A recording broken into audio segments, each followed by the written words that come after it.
今夜もまた誰かの記憶が語り始める。寝る前怪談。この話をするのは本当にこれが最後だ。もう何十年も胸の奥に封じ込めてきた。いや、封じられてきた記憶だ。俺があの島にいたのはもう45年以上も前のこと。1979年、国を守るという青臭い正義感だけを胸に陸上自衛隊の門を叩いたばかりの頃だった。だが俺が送られたのは普通の駐屯地じゃない、存在しない島と呼ばれていた地図から消された訓練施設だった。日本海のことを名も知らされないその島に選抜された若い兵士だけが船で連れて行かれた。そこでは異常な訓練が行われていた。敵の捕虜としての拷問に耐える訓練、飲まず食わずでの行軍、真冬の海への飛び込み。あれは訓練と呼ぶにはあまりに現実離れしていた。俺はそこで一人の同期と仲良くなった。村上という青森出身の無口な男だ。彼も俺と同じく何かを抱えているような雰囲気があった。ある夜、俺たちは酒を密かに持ち込み浜辺で語り合った。お前、ここがどこか知ってるか？村上が言った。ここ元は隔離棟だったらしい。昔部隊ごと消えたんだと。俺は笑った。タイの噂話だろう。だが村上は真顔のまま続けた。この島まだ消えてないぞ。俺夜中に見たんだ。鉄塔の陰に人間じゃない何かがいた。その夜からだった。夜の点呼で一人また一人と訓練生が姿を消していった。転属でも休暇でもない。突然姿を消す。だが誰も騒がない。教官も他の隊員も最初からいなかったように振る舞う。あの島には何かがおかしかった。そしてあの転校が始まった。毎晩21時、外に整列させられ名前を呼ばれる。返事をする。ただそれだけの時間。ある夜、佐藤。はい。長谷。はい。村上。はい。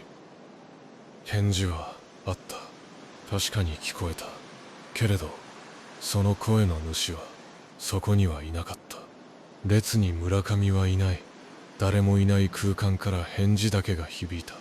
だが教官は一瞬も止まらず次の名前を読み上げた。誰もそのことに触れない。列の誰も村上の名に反応しなかった。俺は隣のやつに聞いた。村上、今日来てないよな。するとその男は不自然な笑みを浮かべていった。村上って誰？翌日の昼食時、俺は食堂で目にした光景に息を飲んだ。配膳係の隊員が誰も座っていない席に向かってごく自然に飯と味噌汁を置いたんだ。おい、そこには誰も。俺が言いかけるとその隊員は虚空を見つめたままにこやかに言った。はあ、村上は小食だからな。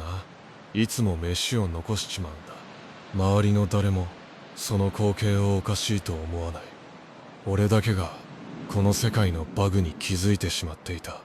焦りと恐怖で自分の正気すら疑い始めていた。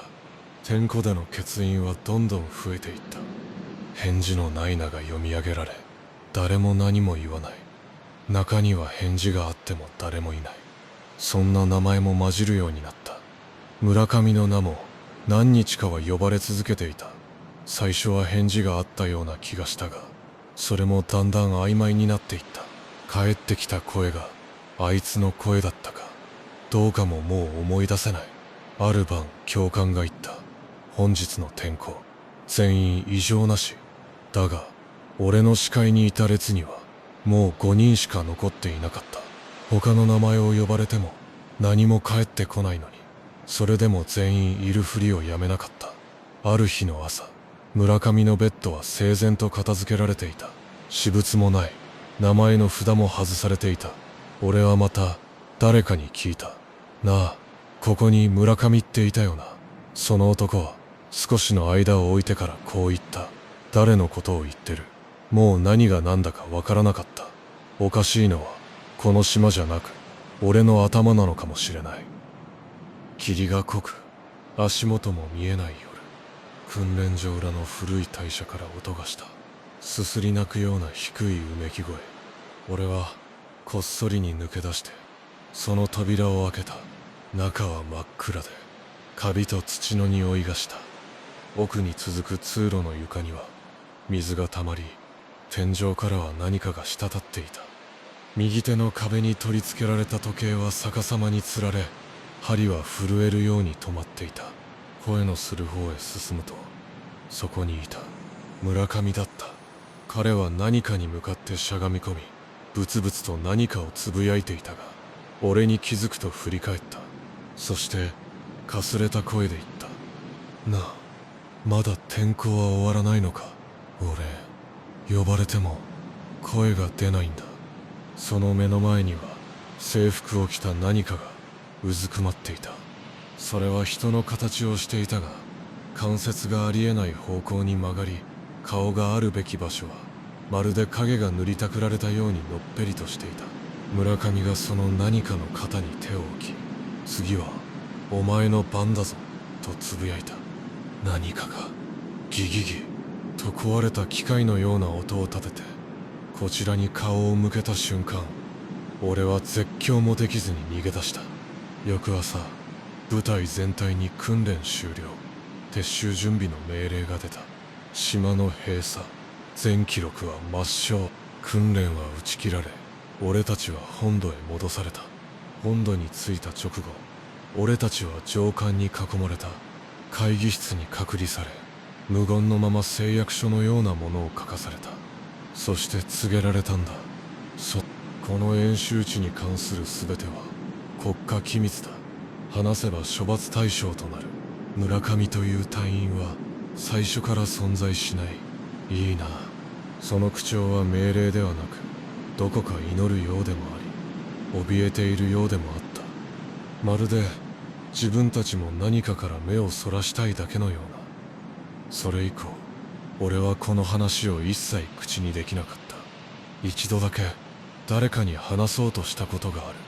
だがその夜、夢の中であの鶏舎の扉が現れた。ドアの隙間から何かの手が這い出てきて、俺の肩に触れた瞬間、目が覚めた。目を覚ました時、肩には土がついていた。それきり口を閉ざした。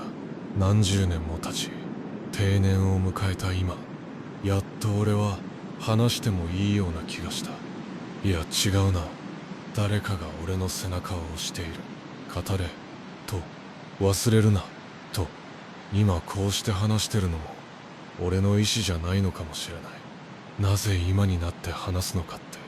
昨日新聞の片隅に小さな記事が載ってたんだ。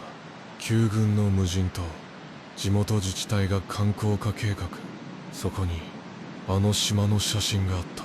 展望台の様子を撮った何の変哲もない広報写真だった。だが俺はそこで凍りついた。展望台の影のその端に数人の影が立っていたんだ。軍服姿、直立不動で表情を失った顔。皆まるで時間が止まったように同じ姿勢で並んでいた。その中に村上がいた。間違いない、あれは村上だ。だがおかしい。写真は昨日のものなのに、村上も他の者たちも45年前と全く同じ姿をしていた。一切年を取っていなかった。目元の小さな傷、右の袖のほつれ。俺が最後に見た時と寸分違わない。あの列の一番右端、村上の隣に俺の顔があった。45年前のあの時のままの顔だ。シワも白髪もない若い俺の顔がまっすぐこっちを見ていた。じゃあ今語ってる俺は誰なんだ。いや、そんなことはもうどうでもいい。大事なのはこの話を聞いてしまったあんたのことだ。今夜21時、あんたの名前が呼ばれないことを祈っているよ。天候はまだ終わっていないんだから。最後までご視聴いただきありがとうございます。少し怖い思いをさせてしまいましたでしょうか。もしよろしければ応援いただけると励みになります。それではおやすみなさい。どうか良い夢を